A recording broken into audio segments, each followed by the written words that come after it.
Greetings fellow Whovians and welcome to Timey Wimey Review. This video is going to be quite experimental for this channel. It's something I've never done before. Something I kind of in the back of my mind wanted to do but wasn't quite sure how to present it. And it's kind of come more to the forefront with the recent announcement of the premiere date for the first of season 1 of Doctor Who, with Ncuti Gatwa and Millie Gibson's first full season as the 15th Doctor and Ruby Sunday respectively. Now, I'm not going to be able to resist. I will be watching these episodes when they first get put onto the BBC iPlayer app at the stroke of midnight. I'll be watching along with these episodes with great excitement. And I'm not sure whether to do like a type of reaction type video when they premiere, or maybe something what I'm going to be doing today, which is basically a full watch along of a particular episode of Doctor Who, and I'll just do a bit of a running commentary on my thoughts and the scenes that I liked and what I liked about these particular scenes. This video is judged solely by your reactions, your thoughts in the comments, whether this is a great idea or a terrible idea from Timey Wimey Review. So obviously lots of feedback please if you can. That'll really help out how I present these videos in the future, and hopefully it's something that would be a bit of fun to do with maybe other modern Doctor Who, or maybe a classic episode or something. So with celebrity Big Brother being in full swing here in the UK, I thought it'd be pretty cool to watch the episode where the 9th Doctor enters the Big Brother house, which is of course Bad Wolf. So this reaction, commentary, watch along, whatever you want to call it, this is just going to be audio. You'll just be seeing this daft old face. So if you wanted to sync it up with your copy of Bad Wolf, whether it's either on Blu-ray, DVD, or on a streaming app, please do so. We will be watching in 3, 2, 1. Press play now. Here we go. Bit of a recap here from season 1. Series 1 of Doctor Who, I should say, really. All aboard Satellite 5. It has been ages since I've watched this this episode. A long time ago. I think actually the last time I watched this was with my friend. She was watching Modern Doctor Who, but she started off with Blink, and then went back and watched the first 2 to 3 seasons or series of Modern Doctor Who. And I remember I was actually borrowed my copy of series 1 of Doctor Who with the full brick TARDIS, which I still have. Let me know in the comments if you've got your version of series 1 of Doctor Who with that big sort of TARDIS shaped box set. And yeah, we was watching this, and I purposely we watched the previous episode Boomtown, and then skipped the next time one, just to keep the ending for this episode a surprise. And what an opener. The Doctor arriving in the Big Brother house. That, it was just again, I remember my friend's reaction. She was like, what is going on? Who would have thought, 2005, or even just like fans of the classic series, or even just watching series 1 back in 2005, that we're going to have the Doctor entering the Big Brother house. It's such a clever, simple really, but clever concept that, you are sort of blurring the lines of popular culture.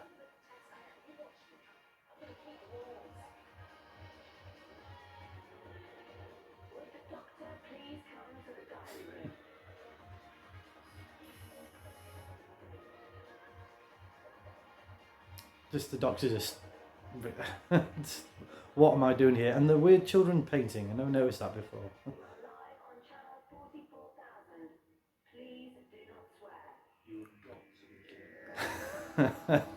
What an intro. What an intro. Just absolutely bonkers. That this was going to happen. And yeah, 2005, nearly 20 years ago now. I do feel old. Incidentally, I'm watching my copy through BBC iPlayer. But let me know in the comments whether you are opted for the DVD copies, you're watching it on BBC iPlayer, or I think it's still on HBO at the moment in the UK, in America, or have you picked up the recent Blu-ray copies of series 1 to 4 that was released? Now, how are you getting on with those copies? Because I've heard there were some interesting problems with them.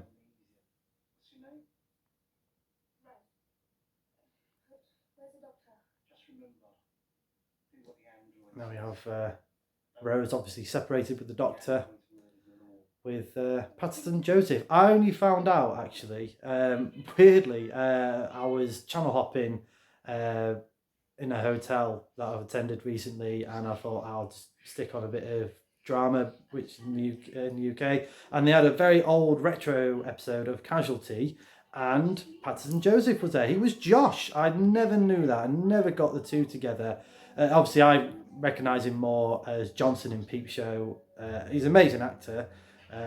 One that got heavily rumoured to be the next Doctor at some point, and yeah, I think he would have made it a great Doctor. And then here we are, back to this episode, and it is Rose Tyler taking on the weakest link with the android.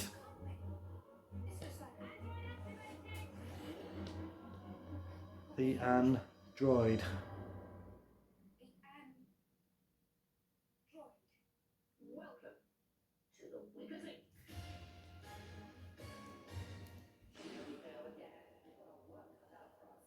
I do have to say the actual mechanical outfits for all these. So for the android, and now we have Trinity and Susanna. Trini, Susanna. Trini. I can't remember now. You have to let me know in the comments. Trini and Susanna. I think it's Trini and Susanna. I don't know which one's which though.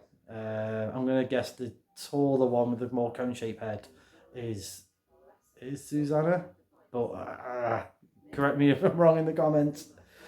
So yes, Captain Jack is stuck there in their fashion. Was it what not to wear? Yes, what not to wear. And I imagine quite a lot of male and female alike enjoyed a very naked Captain Jack Harkness on their screen. I look like this underneath that. Yeah, promise you.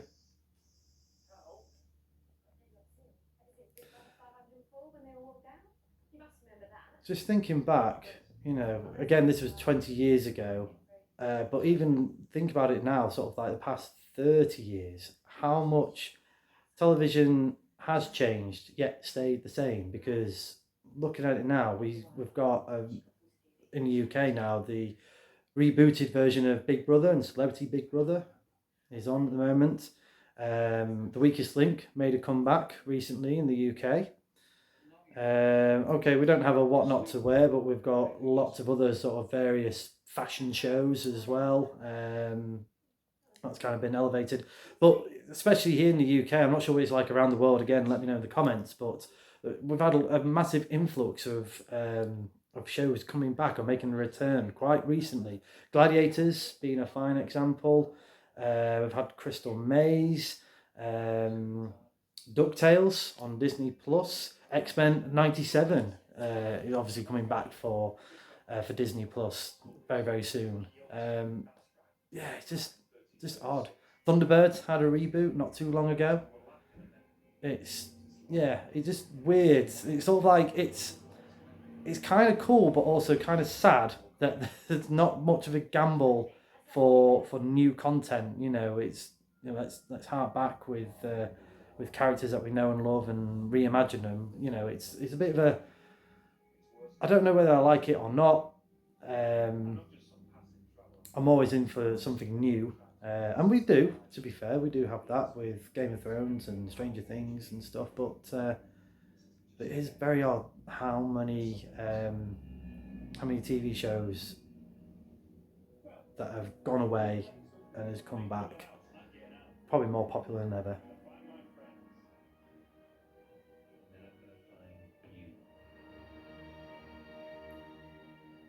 But yeah, hats off to Christopher Eccleston. He absolutely sold it as the Ninth Doctor. You know, it's sad he only did one series.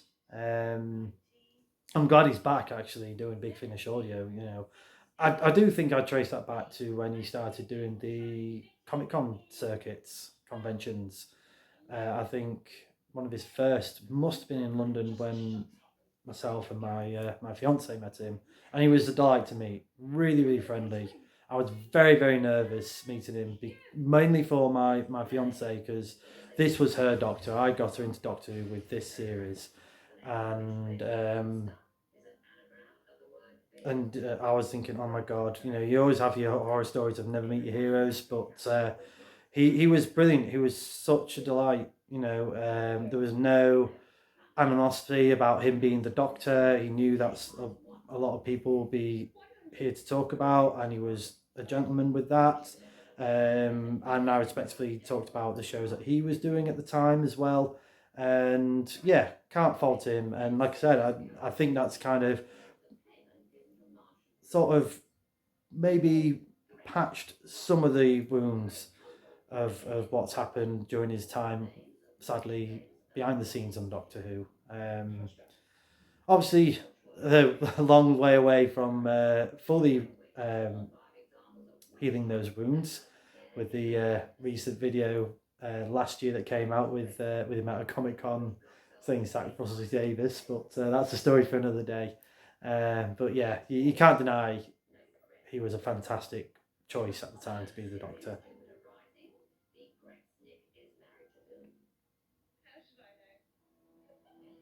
And fair play to Billy Piper too, being Rose Tyler. Again, I was very sceptical at the time when she was picked, and how wrong was I? And I think how wrong was a lot of people, probably in the media as well, that that said that she's just a sort of pop star and nothing more, nothing less. But no, very talented actress.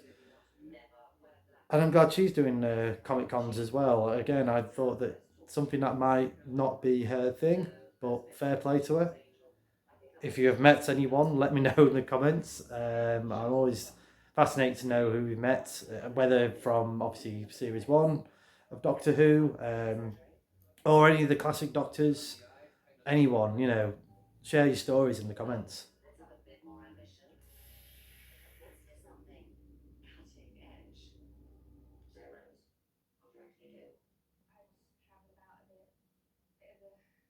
And of course, John Barrowman, who's done many a Comic Con circuits. Yeah, again, very warm. I met him before. I thought he would have been a bit more excited about the item that I got him to sign. I think he felt probably a bit more upstage with the item that I got to sign, which was basically a Monopoly board with lots of with past Doctor Who companions and actors and actresses who have been in Doctor Who over the last 60 years. This one's 50th one, so I think he felt a bit upstaged by that, so he didn't really say much. But I know from other stories and other videos that I've seen, you know, he is very much larger than life, and is very, very approachable, very friendly with his fans.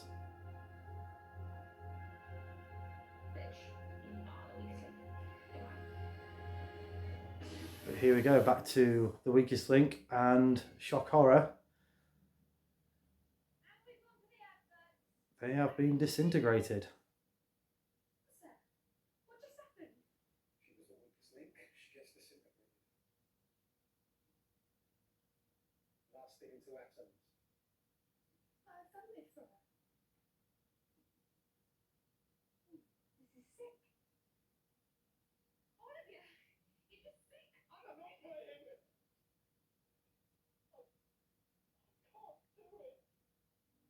I think I would be Mark. Is it Mark? Yeah, that would be me. I'll be running off and get disintegrated. I wouldn't be able to do this at all. I was actually thinking, what other. Obviously, we have What Not to Wear, Big Brother, and Weakest Link as examples in this disintegrating world on Satellite 5, thanks to the Bad Wolf Corporation. Oops, spoilers. But yeah, I was thinking what other sort of shows would work in this one. I think The Apprentice would be a good one to pick. I was also thinking the 1% Club. I'm quite enjoying that at the moment with Lee Mack. Um, yeah, let me know in the comments what other game shows or TV shows that are on now would you adapt in this horrible dystopian future.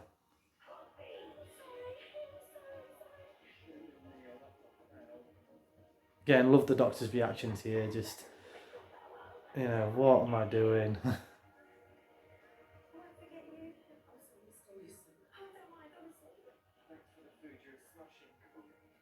Obviously, in the UK, we've got Celebrity Big Brother. Are you watching that? Let me know in the comments. I checked out, sadly. Not really my thing. Back in the day, I did watch Big Brother. Watched the first 2 to 3 series. I think I'd maybe dipped out on 2. Definitely watched series 3 with Jade Goody. I've forgotten the lady that won it. Kate Lawler? Kate Lawler. This is what sort of rattles in the back of my mind, Anything scientific, maths, no. Do I know who won series 3 of Big Brother? Yes, Kate Lawler. Why? Why do I know this? But yeah, then checked out, and I think, I was pretty much the Ninth Doctor, just sat there like, do I really need to watch this? But yeah, I liked, just back there, the comment of, she'll do fine on the outside, she'll do a fitness video, DVD. Again, I think this is, if anything, this is kind of Russell T Davies's dreams come true, really, writing for Doctor Who. You can tell he's a big fan of popular culture at that time, and specifically reality TV, I think. I'm sure there's a quote there where he said that either something from Big Brother or something from a reality show. Should have a phone or something with me just to look things up, but that he said this was the most gripping piece of drama in a long time. If you know that particular quote, again, let me know in the comments, please.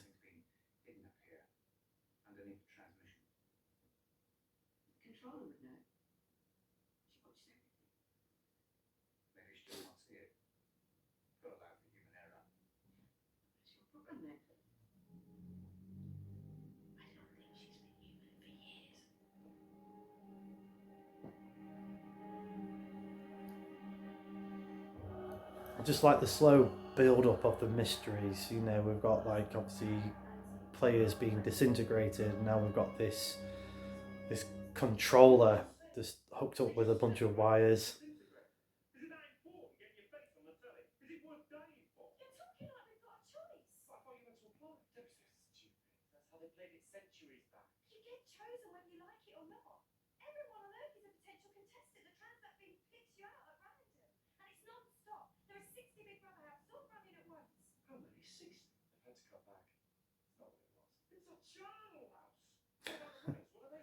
The Doctor's reactions again, Christopher Eccleston just nailed it, and Linda with a Y as well. Yeah, great. Obviously went on to be Tanya in EastEnders.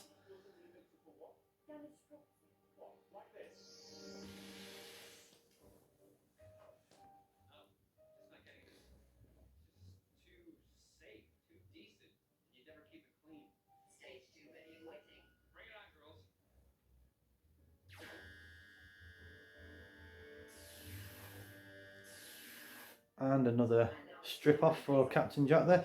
I think, was the DVDs, did he actually see his backside? Obviously, like I said, I'm watching this through BBC iPlayer, so they might have edited out, but I'm sure. Why I needed an image of John Barrowman's bum, I don't know, but I'm sure there was like another version of that.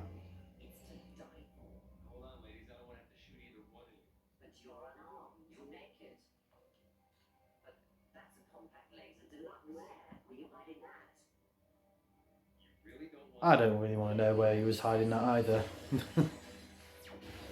But like I said, those mechanical outfits, fantastic, really well designed. Especially there with the android with the disintegrator gun coming out of her mouth.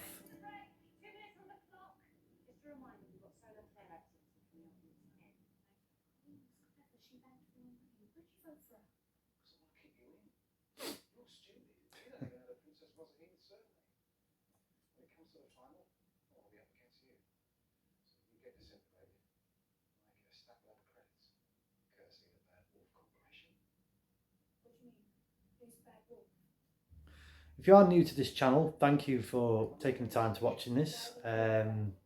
Obviously, this is a channel dedicated to anything and everything related to Doctor Who. But I've also started doing a Doctor Who quiz, which I'm really proud of and really enjoying doing as well. So I've got 3 up just at the moment. The most recent one from March, that's now available to watch on the Timey Wimey YouTube channel, and that is in aid of comic relief as well.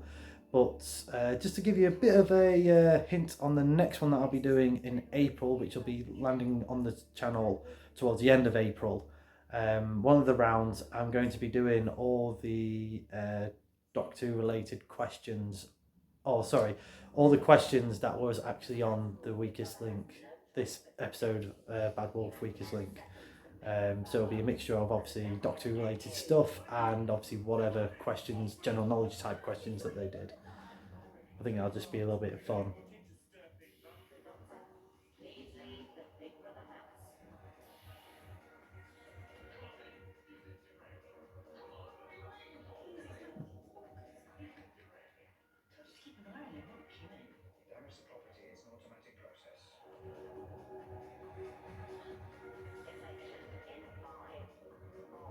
What if the Doctor was wrong? Would have been a very, very interesting scenario there.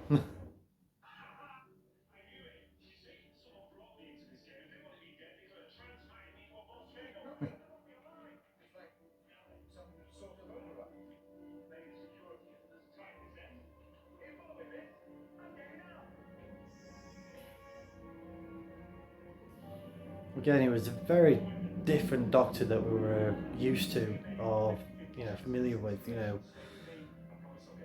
More human elements in terms of like the accent as well, keeping that northern accent, but just in his speech as well. Very well written, very well performed. I love that. Grabbing their hand and Linda, you're sweet. Who wins in sweet? Now the big reveal of Satellite 5. Nice bit of BBC CGI there.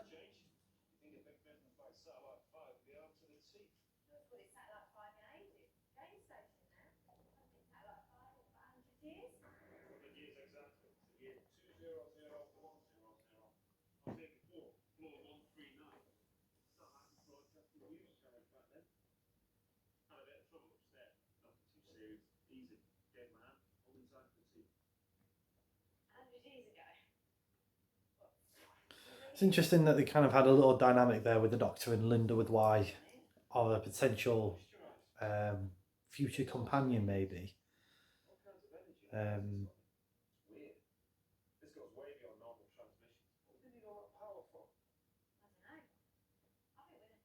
Especially as we lead up to the Series 1 finale, the next one, Parting of the Ways. This is obviously the penultimate episode of Series 1, leading all up to this.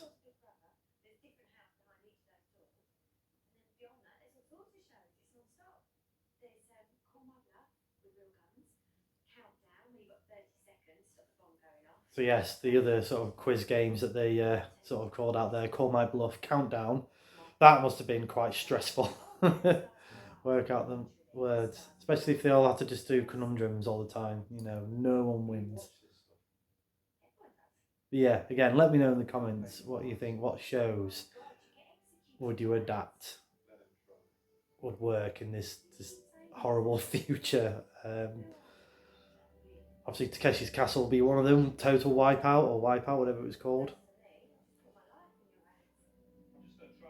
Squid Games is kind of that type of future now, in a sort of storytelling way.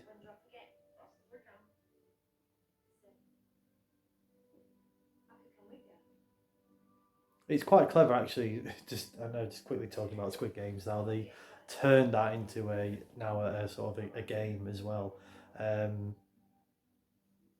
which is on Netflix. If you haven't checked it out, if you have, let me know.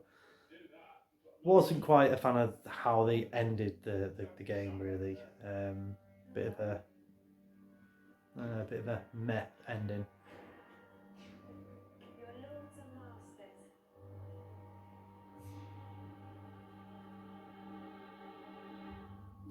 And this was again another sort of quick themes to sort of drop out. I wonder if this is what's going to happen in season 1 of Doctor Who when it comes back in May. Are we going to be getting sort of the a word or a phrase that sort of to look out for? So obviously series 1 we had Bad Wolf, series 2 we had Torchwood, series 3 was all to do with Mr. Saxon, the mystery of Mr. Saxon. I think we're kind of getting a little bit. There is definitely seeds planted for season 1 for May 2024 with the mystery of Mrs. Flood and the one He Who Waits. That's what they said in the giggle. And obviously the gold tooth that's containing the master as well. Who picked up that gold tooth at the end?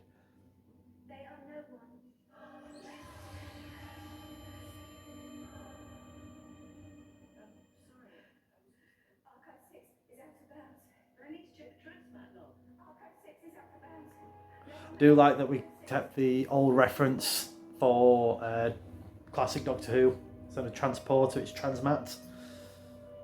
T-Mat, I think that was introduced in the Seeds of Death. Definitely second Doctor story, and I'm pretty sure it was with the Ice Warriors.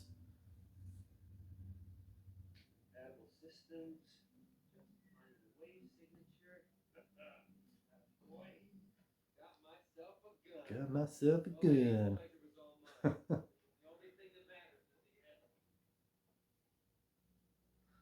Sad but true.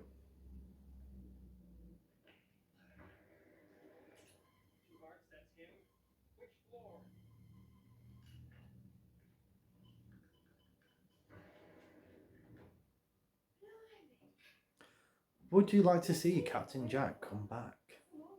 Obviously, he did make a return to Doctor Who not too long ago in Revolution of the Daleks. But do you think his story has ended, or is there a bit of a redemption arc really for John Barrowman?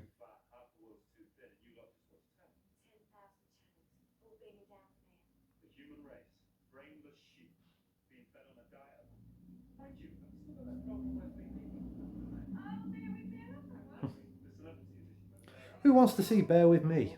I do. Yes, please.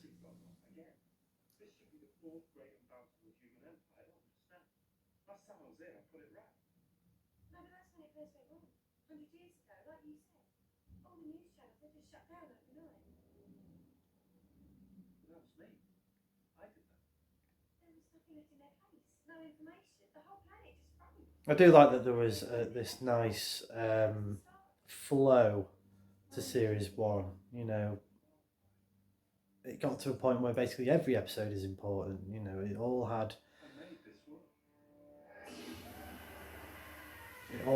a sort of a place, and obviously we got the build up, and now obviously the Doctor realizing that his actions hundreds of years ago on Satellite 5 kind of shaped and molded what is happening in front of our eyes now.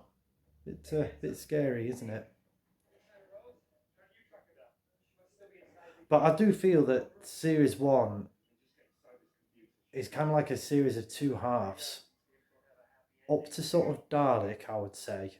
It's quite sort of jokey in its approach. It's all, don't get me wrong, it's all very much family orientated. But sort of up to Dalek, it's, you know, it's a bit more light-hearted. It's a bit more sort of fun entertainment. Not like there's deaths, but it's kind of like, you know, it's not quite sort of horrific in a sense until we get to Dalek. This is when I felt that it was a game changer. It got a bit more scarier. It got a little bit more sort of fearful. And again, Christopher Eccleston sold the fear of the Daleks. You know, at that point they were just ridicule, weren't they? Really, let's be honest. Particularly the Kit Kat advert with the Daleks shouting out, "Give us a cuddle." And yeah, he really did. Christopher Eccleston really did a fantastic job of bringing back the fear of the Daleks. And from then on, it felt like the rest of the series kind of grew up a bit, kind of got a bit more mature in terms of its storytelling. Obviously, the previous episode, Boomtown, all about forgiveness and sort of second chances. You know, making mistakes and can a leopard change its spots type of thing. I liked all that. And again, we had those two brilliant episodes. The Doctor dances and I forgot what the other one's called now. The Empty Child, and Doctor Dances. All of them were all quite sort of just had that sort of extra level of maturity. Still fun, still very entertaining, and still very family orientated in terms of its presentation. I wouldn't say it's like violent for the sake of violence.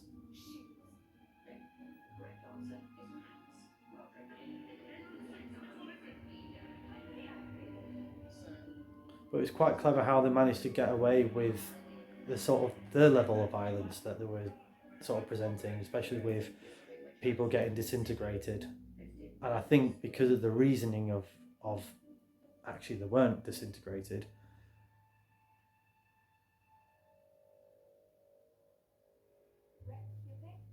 Which we'll find out a little bit later in this episode. I'm jumping ahead of myself there, I do apologise. But I think because of, how the story played out, I think that's how they kind of got away with the level of violence that did happen in this.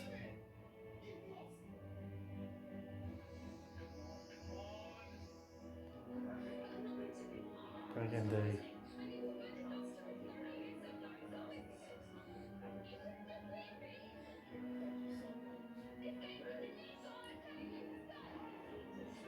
I did find it quite funny that Rose was kind of like, I think if she was playing more survival in this, I don't think they kind of quite addressed it very well. She was kind of all happy to wipe out Wadwick,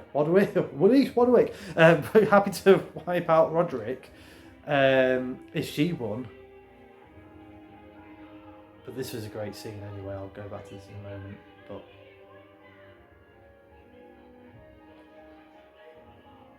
the shouting from Captain Jack, I could have sworn he sort of like, it sounded like he was swearing or something.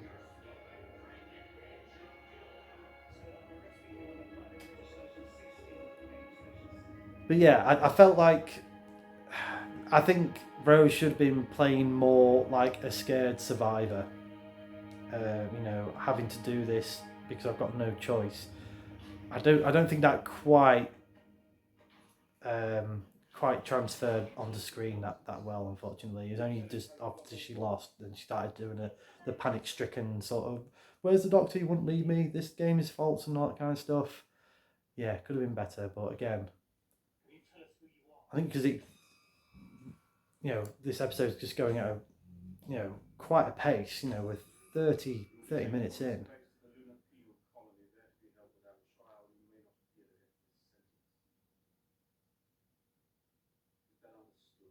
Again, nice little heartback, penal lunar colony. Reminds me, I don't know if anyone else, of Frontier in Space. The Third Doctor was a political prisoner. I love that. It's kind of, yeah, I appreciate that scene because in my head, when the Doctor sort of threw that guard into that post, into those pipes, I thought he kind of did it in a more violent way, but actually he was doing was kind of more of a self-defense move. So that's quite, again, a subtle but clever way of, telling people that the Doctor is, he's not violent by nature, but violent actions kind of have to be taken. Like the Doctor here holding the weapon against onto the controller. You can tell he's not going to fire.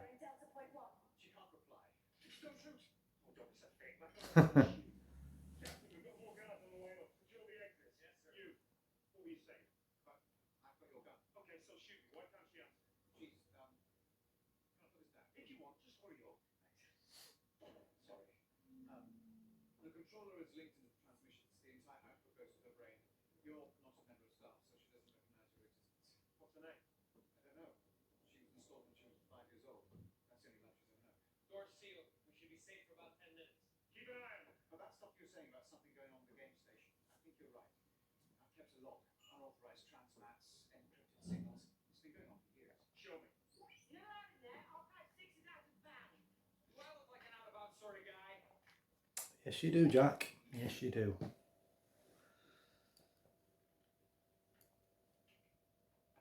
And the good old faithful TARDIS. So yeah, kind of like the Doctor fashions weapons by inadvertently though, never but deliberate. I would say.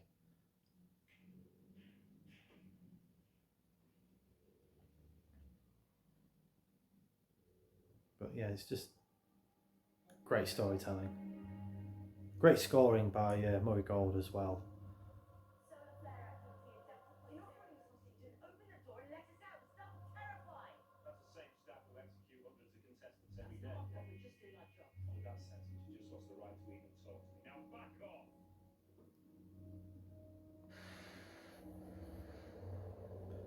Yeah, Doctor mad. Not a happy chappy. Not a happy Time Lord, I should say.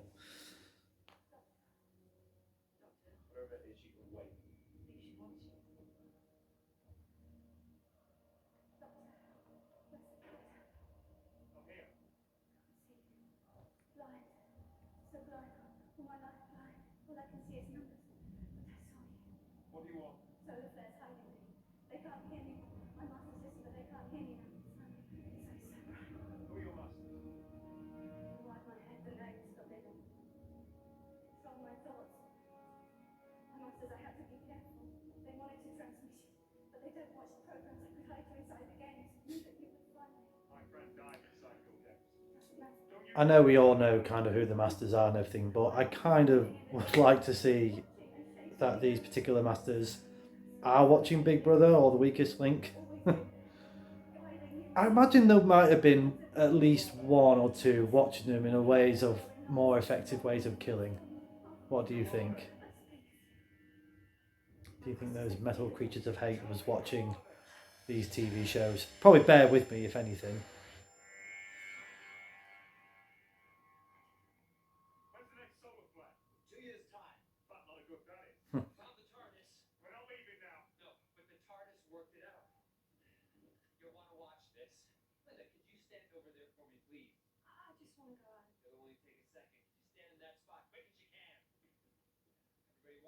Poor Linda. I'll pick someone else.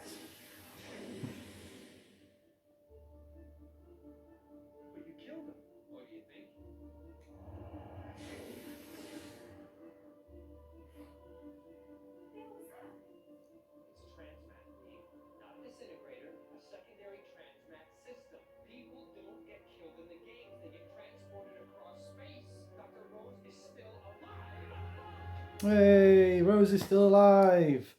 And oh poo, she's still alive, but we know where she is now. And this is what I was kind of alluding to earlier in this video, where as much as I do love the next times on Doctor Who, again, very unique, very different out there. And I do remember watching the next time of Boomtown over and over again leading up to Bad Wolf because of the big reveal right at the end of that trailer. But I wish they didn't include that scene and left the right. Okay, spoilers here. Left the Daleks as the big reveal now. You know that would have been so better. I think they could have. I get why they probably included the Daleks in that last next time scene. Probably just to get that extra bums on seats of like, oh my gosh, the Daleks are back, and not just one, plural. We're going to have a plethora of Daleks. But oh god, but this would have been so much better as a small build-up reveal. You hear the noise of the Dalek control room. That would have been your first sort of giveaway. And then obviously you saw that part of it with the reflection of the of part of the Dalek and the extermination effect. That would have been so much better, so much better. You know, if they had to do the next time thing, I would have kept everything, but maybe just show that the Dalek ship, because then, particularly at the time where, yes, the internet was alive, but I wouldn't say not at the height of what it is now. Just seeing that Dalek ship, I think a lot of sort of Whovians would have been in the know, especially with comics, because that's where that design basically came from. But I think a lot of the mainstream audience wouldn't have known the look of those ships, and that would have been enough. Even if even if the Doctor just said something like, "There's just 500,000 of them." You know, this episode really just needs to be sold on the concept of the Doctor is in the Big Brother house. Captain Jack is fighting what not to wear droids, and obviously Rose is taking on the android in the weakest link. That would have been enough to sell Bad Wolf, in my opinion. It didn't need the Daleks reveal, but this reveal here with the orchestral music composed by Molly Gold is just amazing. And here we are, not just one Dalek, but at least 6 there. And obviously, audio there, we just heard the Doctor saying there's 500,000 of them, but 6 is enough now. We already seen what one Dalek was capable of in the episode Dalek in Utah. But again, Christopher Eccleston selling that fear of the Daleks, even though he's, you know, putting on a bit of a front with the oh hello, but he knows how dangerous they are, and then we get this. The Doctor says no. It's just a great cliff. Probably one of my favourite cliffhangers. Definitely modern Doctor Who. Again, I do a lot of up to good and bad cliffhanger videos. Check out those volumes and let me know in the comments is this your one of your favourite Doctor Who cliffhangers, and if not, what is it?